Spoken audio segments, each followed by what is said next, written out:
Hello everyone. Today I will tell you the story of an abandoned village, which is contributed by netizens. I've heard rumors about hidden towns and villages, places lost to the ages either through abandonment or depopulation. I wanted to go see if what people spoke about in my town was true. I was disappointed to learn that it had basically become a tourist trap. It was far from abandoned. It was downright crowded. I wondered if the meaning behind the words hidden village meant that the village itself was literally hidden from the human eye. It seems like there's superstition out there to back this claim up online. And in the books I've read, I found another supposed hidden village that didn't seem too difficult to get to. I would need to hike. This happened when I was in the first or second year of junior high school. I think I was about 13 years old. I grew up in the countryside. And since one of my good friends is an avid mountain hiker, I asked if he wanted to come along with me. And he did. I found the exact location of where the hidden village was supposed to be. And we set. I was looking forward to the hike too. The weather was perfect and the route itself wasn't half as difficult as I had expected. Well, we couldn't find the secret village. But we instead looked at other notable points of interest on the map, historical stuff, and then the skies turned a deep shade of gray. And we knew that rain was coming. The rain was light to begin with, but then it fell incredibly heavily. We hadn't planned on needing to take shelter, but we did. We had seen a stone monument not too long ago which had an arch. We figured that it would be big enough for us both to hide under from the rain. We walked back through some tall trees and within 5 minutes we got there. I guess because I had hiked so much that day, I was more tired than I realized, because I seemed to suddenly get incredibly drowsy. I had to sit down. The second I got back under the eaves of that stone structure, my head was spinning. My friend must have been experiencing something similar as he was mirroring my movements. After an unknown period of time I woke up. I didn't even realize that I slept. What caused me to wake up was the sound of someone's voice. I knew someone else was out here with us. The rain had stopped too. I was scared. I slowly opened my eyes. Only little I was squinting. I saw several figures in front of us. Despite the rain, the sun was still in the sky. It was early afternoon. The figures were shadowy. I couldn't make out their features because they were just inside of the dense tree line. I was slowly coming to my senses, and that's when I discovered something strange. I heard these figures speaking, but their voices sounded very unusual. They were high-pitched. What they were saying didn't seem to make sense either. I was sat on the ground with my knees pulled up to my chest and my head was drooping forward. I had only just raised my head a little when I heard the strange voices, but it was enough to see the figures between the trees. I looked up a little more. And saw that there were 3 of these tall figures. They looked humanoid for sure. They looked as if they were wearing hats, like farmers' hats. I decided to stand up, but my body decided against it. I was frozen to the spot I was in. Then the figures began to move. They moved so quickly and strangely. It was as if I was seeing a single frames from a video. Their movements were disjointed and disturbing. They ambled towards me. Some unknown fear struck me to the core. One had something in its hand that looked like a stick and it was shaking it in what appeared to be anger. Even though I couldn't understand what they were saying, I understood that the tone seemed angry. Their voices sounded like a tape was being played on fast forward. One of them broke away from the others and approached me. I was still unable to move, but I could feel beads of sweat slipping from my brow down towards my eyes and nose. I was utterly terrified. I thought that I would never stop sweating. It was hell. Its dark face came in close proximity to mine, and it was still angrily chattering away in that fast-forward tape voice. I was trembling. Then I heard that shadowy figure in the hat say something slower. Thorn, which I think means if you come back we'll kill you. At that moment my consciousness cut off. I switched. When I came to, the rain had long stopped. The ground wasn't even wet. I felt as if I just awakened from a nightmare. The sky seemed deceptively clear, I was able to move again. I turned to my friend, who was fast asleep. I saw that he was covered in sweat, just as I was. I shook him away. I screamed at him. I'm certain that he saw the same shadowy figures that I had seen. His first words to me were he staggered to his feet and started walking away. He looked over his shoulder at me as if to say, I'm not waiting. So I followed him. We raced back down the mountain trail and back to the car almost in silence. I didn't want to talk about the figures I had seen just as much as he didn't. I was coming around to the idea that it could have possibly been a dream, despite it seemingly being so real. On the hike back, but when we arrived at the car, I saw something on my clothes that removed all doubt a handprint. There was a small dark handprint just above my knee. My heart was literally shaking. Like I said at the start, I've read about these hidden and abandoned villages. The one we went to apparently had a very dark history long ago. People born into that village, who were born malformed, were driven out of the village. They even drove people out who they considered to have malformed blood. These poor individuals were forced into the mountains to live in secrecy in places long forgotten by modern society. That's why they call them hidden villages. Ever since that trip to the mountains, I find myself jumping at my own shadow. There are things out there if you go looking for them for it. I love going on off-road solo biking trips. I usually go during national holidays. During this year's open holiday, I decided to take a 4-day and 3-night trip to the southernmost tip of Kyushu. It's boring if you take the national highways on such a journey, so I always like taking the back roads. It's way more scenic that way. I love the entwining roads and the views of the coast and the thick forests. So when I took off the first day to begin my trip, the pedal was down and my speed was high. The engine seemed to be running fine too. I was in good spirits. I crashed before and I'm reminded of that crash whenever I reach 1 km/h or just over 60 mph, because my front wheel starts to shake a little. That night I stayed with a friend. Had a great night, but I was up early the next day.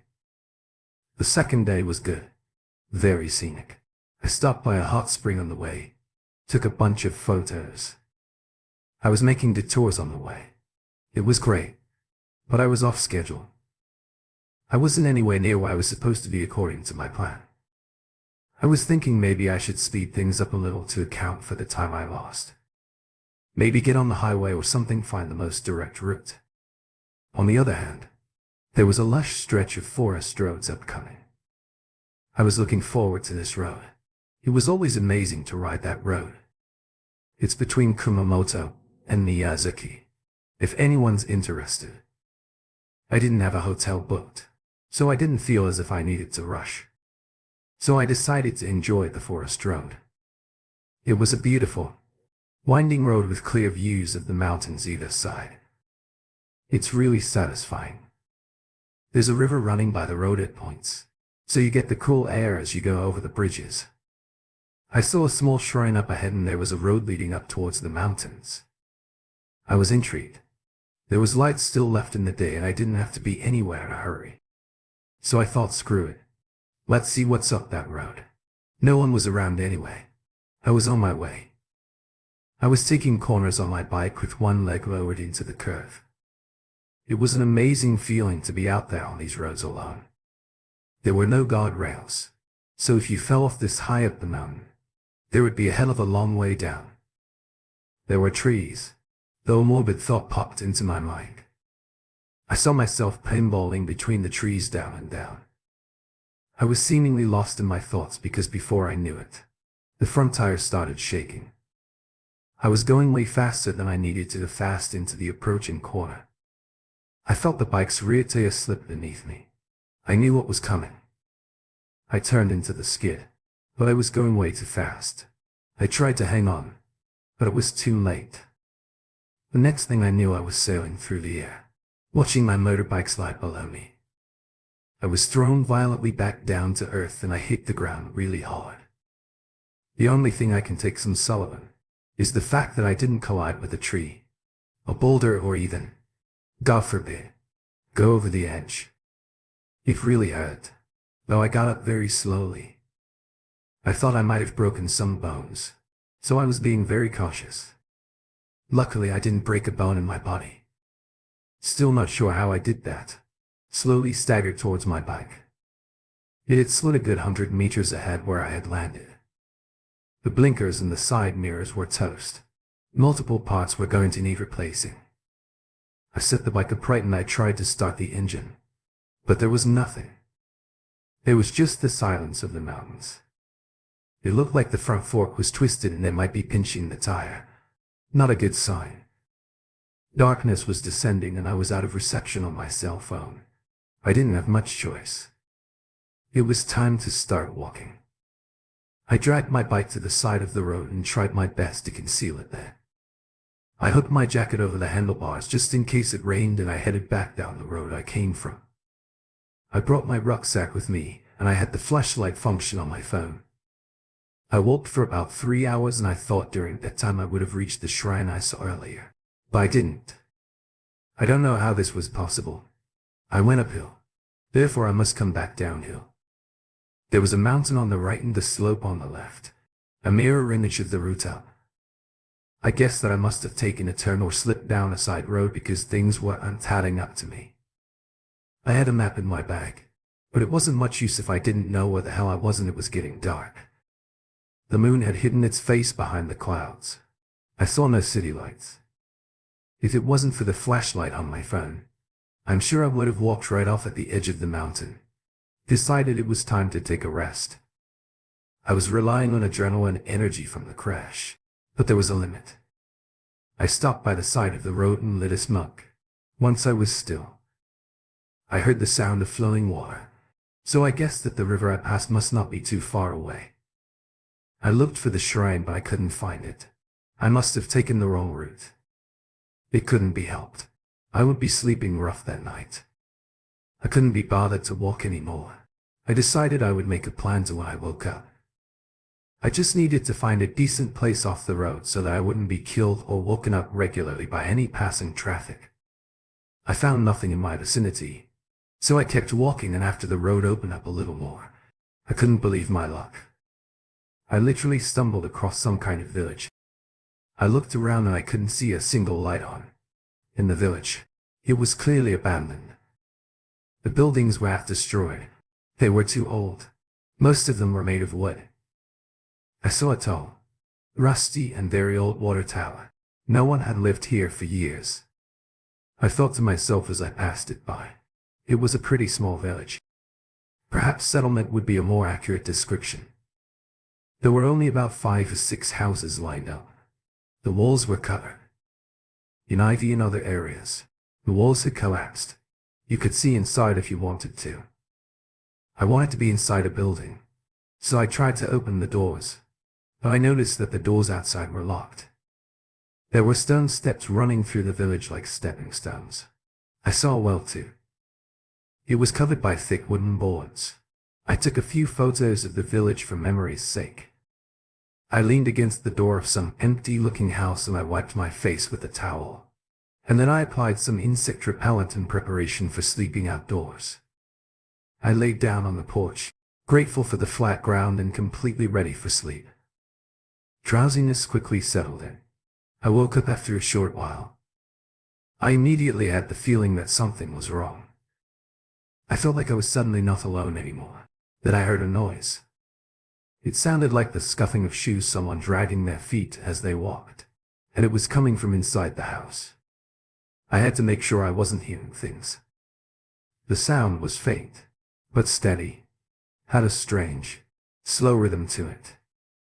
Door had frosted glass, plus it was dark, so I couldn't see anything through the window. With someone there, the place looks truly abandoned. I didn't think anyone had lived there for years. I had to make sure, though I put my ear against the door. There were noises coming from inside the house. There were people walking around in there. The moon had come out from behind the clouds and the abandoned village became more and more visible. I would be lying if I said that I didn't start to get scared. I felt for sure that there would be no good reason for there to be people out here this late at night. My heart rate was increasing. I felt it in my chest. I sensed the presence by my side. Some unknown sense of horror gripped me. Something was right next to me. Something I couldn't see. Then I heard a strange sound coming from the distance, like an object had been thrown. I looked in that direction. I saw nothing. I couldn't move. I didn't want to take a single step, just in case it would be the catalyst. I guess I was bound by something like some kind of waking sleep paralysis. I could move my eyes, but that was about it. I looked up to the window of the house. I was stood in front to see a black shadowy figure passing by the window. I kept watching and the shadows seemed to be going back and forth. Is that the sound I heard? The sound of someone pacing back and forth. I looked to a window. I guessed that might be the kitchen window, and I saw the same kind of shadows going back and forth in there. The fear inside of me was unbearable. My body felt as if it was made of stone. I was completely helpless. I couldn't move. I don't know if that was a good or bad thing, because if I didn't move in those moments, then I'm sure that whatever was in that house would have noticed it. I don't know what would have happened. Then I heard a noise and I looked in its direction. My eyes were well adjusted to the dark. Now I pinpointed the source of the noise, the well I had walked past before. Its wooden cover was now laying on the ground. I swear I saw a figure of a person, maybe a woman, glaring at me from the well. Her eyes and the top of her head was all I could make out, but I felt for sure that something was watching me. I didn't know how the hell any of this could be happening. It was horrible. It was just all so terrifying. I looked back towards the house and I saw a pale face from the frosted window peering at me. It was brief, but I know it was there. The footsteps sounds had stopped and it was just me, the abandoned village, and something else, something that watched. It was at this point that I screamed. My body was finally back under my control. I grabbed my helmet and I headed back towards the road I'd come from. I didn't need to use a flashlight since the moon was suddenly so full and bright. I stumbled my way back through the forest and away from that village. My body hurts, but I forced myself to keep walking until the sun came out. I couldn't bear to be alone in the dark. I made it to a nearby town, and from there I got a bus and then a train back to my place. The bike was scrapped. I didn't abandon it. I got that squared away. I got it picked up. It's a shame. It was a good bike. My body stayed bruised for a good few weeks. I swear the whole trip was cursed. But on that trip I managed to convince myself of the existence of the paranormal. I don't know if what I witnessed was a spirit or a ghost or what, but it was enough for me to know that we aren't alone here. I checked the photos that I took that night and I couldn't find anything like orbs in them. There was one thing, though. There was a whole host of graves in the background of one of the shots. I wonder what happened in that village to make it abandoned. There's something about that. Well, in the house, that nervous spacing of feet, I can't forget that sound. I wrote a thesis on geology for Chicago University. For this I had to put in the field work. That field work involved me working alone in the mountains. I would go off trails and worn pathways to conduct my work. In short, I would go up a mountain following a stream, and then, when I reached the higher points of that stream, I would look for a rocky outcrop where I would find some samples of the geological formation of those rocks. Once I had my samples, I would head back down the mountain and back to my car, back at the starting point. When I find these rocky outcrops, I note them in my journal so that I can make a geological kind of map. On the day my experience took place, I headed into the mountains alone for another standard investigation. In order to make my maps as accurate as possible, I take a compass and a GPS system. I mark my steps and make corrections. I have heard before that the geographical surveys in mountainous areas are sometimes inaccurate, but to be honest, I rarely get lost. I left the main trail at about 8 a.m. that morning and started hiking in a new direction. After about 2 hours I came across a basin, the place between two mountains, and in that basin I was surprised to see some kind of settlement. I looked at the official map and this place wasn't on it. At first I was kind of annoyed because if there was an active settlement or a village here, Then I could have driven instead of hiked. Either way, I was going to check it out. I figured it would be nice to walk on some flat roads for a while, if nothing else. As I drew closer, I felt a sense of unease creep up on me. It was old, positively ancient. To be honest, how the hell was this missing from the official maps? There were rice fields and buildings here. It didn't seem abandoned, but there seemed to be zero sign of life there. It was eerie. I realized at this point it was more like a village than a settlement. I told myself that I had been in rural villages before in the morning, and it's not always common to see people littering the streets. I thought that I must have just arrived on a quiet morning, but then I realized that I hadn't heard a single animal since I got there. No dogs barking or anything like that. It was a little too quiet for comfort. I was wondering what was going on, but then I heard a noise. An old woman was pushing along a little wooden cart towards me. She stopped dead in her tracks. When she saw me, I greeted her and she just gave me a stare. She looked angry. She turned around and went back the way she came, scowling at me, occasionally from over her shoulder. I was left there in an unknown place, feeling as if my very presence had caused offense. I didn't like that, but I was roughly in the middle of the village. So I decided to keep on going the road towards the mountain. So I went further into the village. I passed a meter box outside a house. The door swung open and the breeze in it revealed that the meter wasn't in there. It was empty. I saw a meter box across the street and I crossed over to take a look. The meter box was missing in that one too, and the same for the house next to it. That meant that all these houses had no power, and to my mind, that was a good indicator that no one lived there. There were dozens of houses which seemed to be uninhabited, but surely people must be living here. Because I had just seen that old woman, I was beginning to get a little creeped out. I quickened my pace and I kept going forward.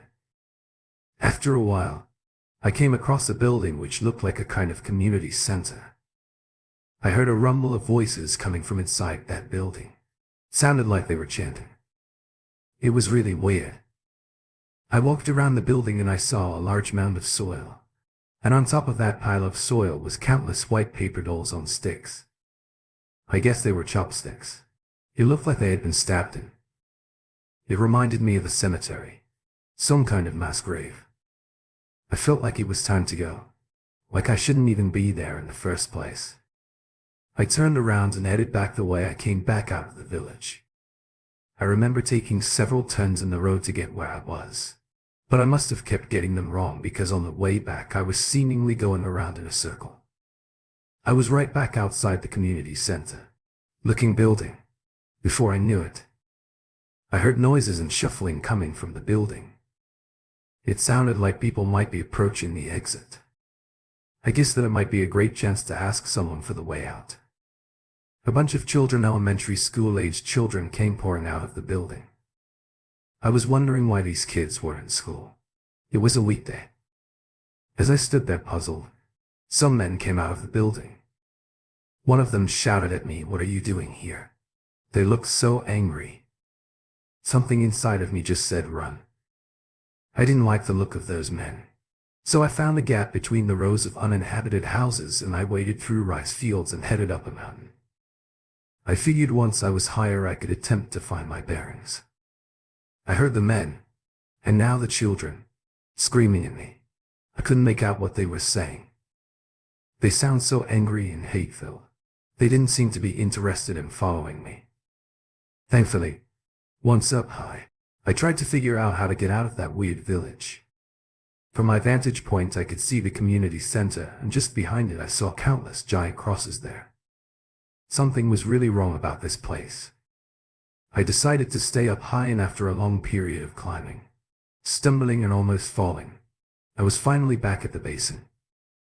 I got back to my car and headed to the town hall, and I spoke with someone who worked there about the place I just come from. He refused to acknowledge the settlement's existence.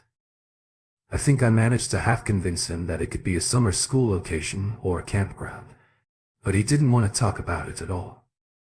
I didn't go looking for that place again. A couple of months later, I had an email from a junior at university. She said that she was conducting similar research to me, and she wondered if she could consult with me. I decided to meet up with her, and after we spoke for a while, my curiosity got the better of me. I asked her if she found the village. She didn't know what I was talking about. I looked through her notes and I knew for a fact that she had been near the basin between the mountains. So there was no way in hell that she didn't see a village or a settlement there. She said that all that was, there was some vacant lot. He said that the ground looked as if it had been freshly dug up. I told her about my encounter there. No way. That place looked like it had been leveled years ago. You couldn't even drive a car up. There's no way that people were living there. Trust me. She said, well, I know what I saw. I wonder what the hell they were doing up there. It seems really strange how the village or settlement was completely leveled. This happened back in my college days. Graduation day would come in the following semester, and I had a lot of free time and not so much money. One day I got bored of lazing around, so I went in search of a job, and I managed to get one working as a handyman. Well, handyman apprentice might be a more accurate description. I was working with these 3 retired handymen, and when it was time for hard physical work, they left it to us, hired uni students. The work wasn't constant, but I needed it and I had the time. The next job was going to be clearing out a house in a pond somewhere deep in the countryside. It was expected to take 2 days to complete the job, and it was a high-paying job too. It didn't seem that difficult, so I jumped at the chance. I should have been skeptical. It was way too much money for the work they had requested, but nonetheless I signed myself up, and I would be accompanied by one of the retired handymen, as well as a guy who would be kind of overseeing things, like a foreman or something. We drove in a company vehicle with a wide back, like a shuttle bus or a big van. It took about 3 hours to get there. This took place at the end of August, by the way, while I was still on vacation from university. When we arrived at the location, I realized that it was in the middle of an abandoned village, yet there seemed to be a few people living there. I've heard of villages slowly declining in numbers until the place basically becomes depopulated. There are numerous reasons why: aging population, lack of opportunities, etc. I don't want to say where it was, because I don't think you'd want to go there by the time I get through with my story, plus there might be some other people living there that we didn't meet. The house we were going to be working on was on the crest of a hill. It seemed like this house would be owned by someone wealthy in time gone by, perhaps like a village elder, a wealthy farmer, or someone who had this passed down to them through inheritance. It was old but amazingly big. It was a 1-story home with 20 rooms, a mansion. The garden was huge but overran with weeds. We arrived at around 9 a.m. and we instantly got to work on the pond. The pond was long and it curved around the outside of the house in an interesting pattern. I bet by the time we left it would be looking great, but that morning the water was green and murky.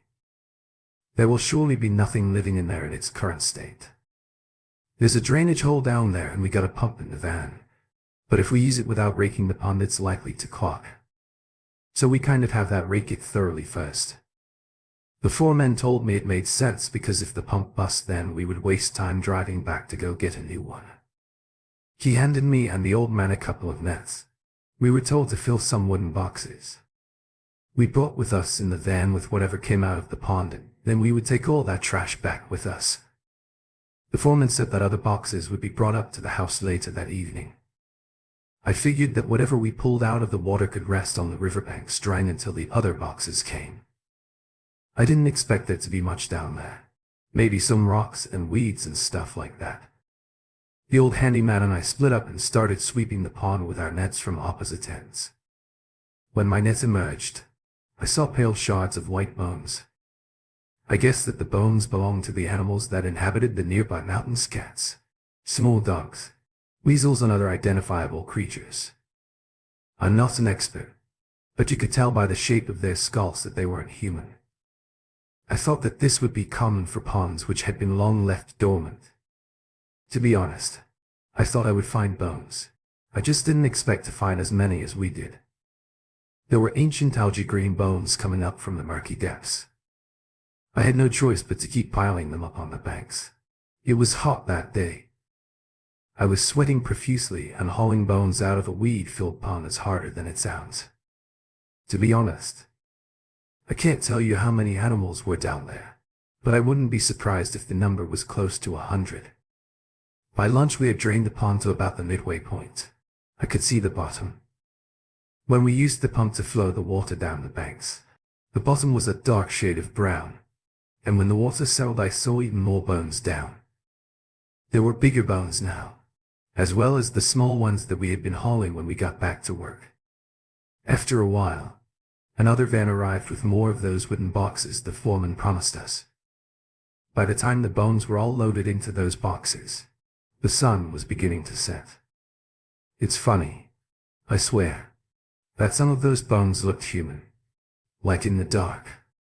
The skull's not too much, too small, too misshapen. We knew we would be spending the night there, but I didn't expect to be staying in the mansion. We were given dinner. It was nicer than the lunch. All three of us would be staying in a room on the ground floor next to the pond and the garden. The room hadn't been cleaned. There was dust everywhere. Spent a while wiping a human-sized shape out of the dust so that I would have someone asleep. There were no futons. We were given blankets as thin as towels and nothing more. Thankfully, it wasn't cold that night. In fact, we needed to open the shutters and the sliding door to the garden to get airflow. There were at least metal coils which, when lit, repelled mosquitoes. Can't stand mosquitoes. We had light, but no TV or radio. I just chatted with the old man and they shared their whiskey with me. I think I fell asleep around 10 p.m. I was completely exhausted. I'm glad I was exhausted because getting to sleep on that rotten flooring would have been impossible otherwise. I had been on a few jobs like this, like I said at the start, and this one was the strangest so far. As soon as the lights were off in the room I heard a weird noise. It was a kind of strange crying sound. It came from upstairs. The mansion was big, but there was only one floor above us and that noise came from up there. I thought perhaps I was hearing things, but one of the others said out loudly is that it's just the house selling. Maybe an animal on the roof or something. Matt attempted to answer. I don't think that's the house selling. There's no wind. It's hot. Seems a bit too hot out for cats to be running around to. You know what I mean? Maybe it's something bigger from the mountains. Something else, you know. The old man said I don't like. It sounded like a baby crying to me. It's creepy, I added. I remember that conversation so clearly. The sound stopped after about 5 minutes, and not long after that I fell asleep. I awoke a few hours later to the frightened screams of one of my companions. The lights came on. I was temporarily blinded. I asked what was going on. Scared. Oh, they just touched my face. The old man shouted, small and soft. Wasn't one of you felt like flesh? The foreman quickly responded with irritation. You guys left the door open so any animal could have gotten in. Or something. I can't see any animals. I said it wasn't an animal. Well, I don't know. Maybe I don't think so. The old man replied. We looked around the room and saw nothing. The silence wasn't comfortable. I was reminded of this strange crying sound we had heard on the floor above us earlier. If an animal came in, it must have quickly got out. Or maybe the old man just had a nightmare. I checked my watch and it was 4 a.m. There would be time to think about theories in the morning. So I said, Look, it's almost dawn now, it's not that hot. Let's just shut all the doors and just get some chai. No one objected. So once the doors were shut, I went back to sleep. When I woke up again, it was 8 a.m. The other two were up and they were looking out at the pond from the porch outside. The water in the pond was about to full and there was another old man approaching the pond from the van, carrying a wooden box.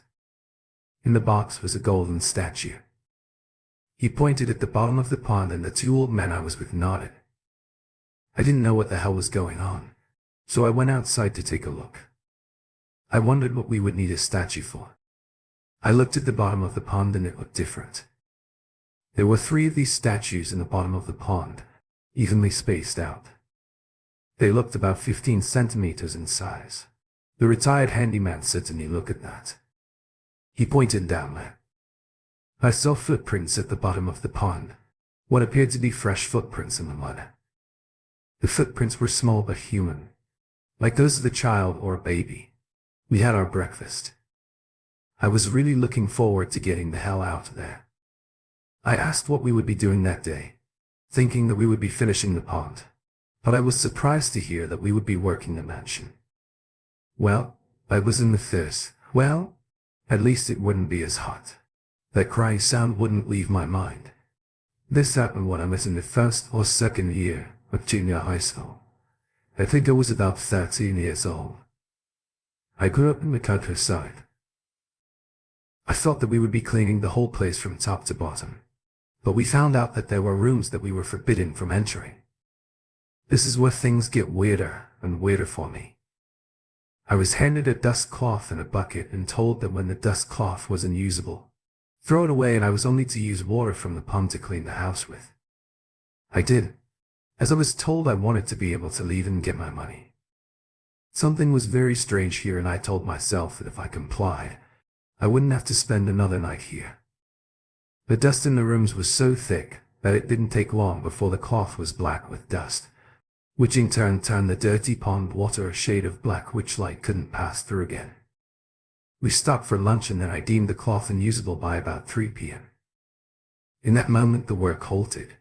We all piled back into the minivans and hit the road. We all got back home at around 6 p.m. The foreman turned to us outside the van and said, "You know what? You had some great work up there. Really good stuff. So it's a little extra in there for you." I was really pleased with that. I opened up the envelope he handed me, and I was shocked by the amount. It was more than I would have guessed. There's about $420. It was quite exhausting work, but for a student a few years back, yeah, that money went a long way. We all decided to finish off the evening with a meal in a moderately priced family restaurant. Since I'd just been paid, I decided to get a steak. It had been a long time.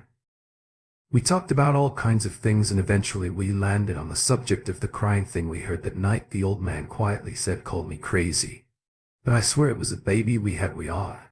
And a baby touched me that night." "What makes you say that?" I asked. "Well, I know it wasn't an animal. Why couldn't it be an animal?" The foreman asked. "Because animals usually have hair. The skin of that thing that touched me was smooth and it smelled like milk and soap." We were silent for a while. It was weird, washing that pond out too. Why were there so many animal bones in it? And you know, I looked at some of those bones and I had to ask myself, they not belong to humans. You know, I really wondered what's with the statues in the bottom of the pond too. It's just all so weird. The old man said we sat there for a while conjuring up theories, but we couldn't put a decent thread together and land on anything definite. I know it has something to do with a baby, though I don't know if this is related, but I want to share it. After I graduated, I went to the USA. I was working illegally on a tourist visa for a while because I couldn't find much work. I couldn't get a woman over there. It was rough, I have to say, but I didn't need a girl after a long time of waiting. I had no intentions of getting married, and I'm sure that the feeling was mutual. Even though she was on birth control, we ended up getting pregnant, but sadly we lost the child. We broke up a few months later, and I headed back to Japan. I got a job. I enjoyed some moderate success, and I lived a steady life. I met another woman and we did get married. I got her pregnant twice, in fact, but we lost both. I've seen many specialists. There doesn't seem to be a good reason why it's happening sometimes. I think back to that job in the abandoned village and I wonder if it's related. I wonder how the foreman and the old handyman's doing too. I wonder how much their job has really cost me for it.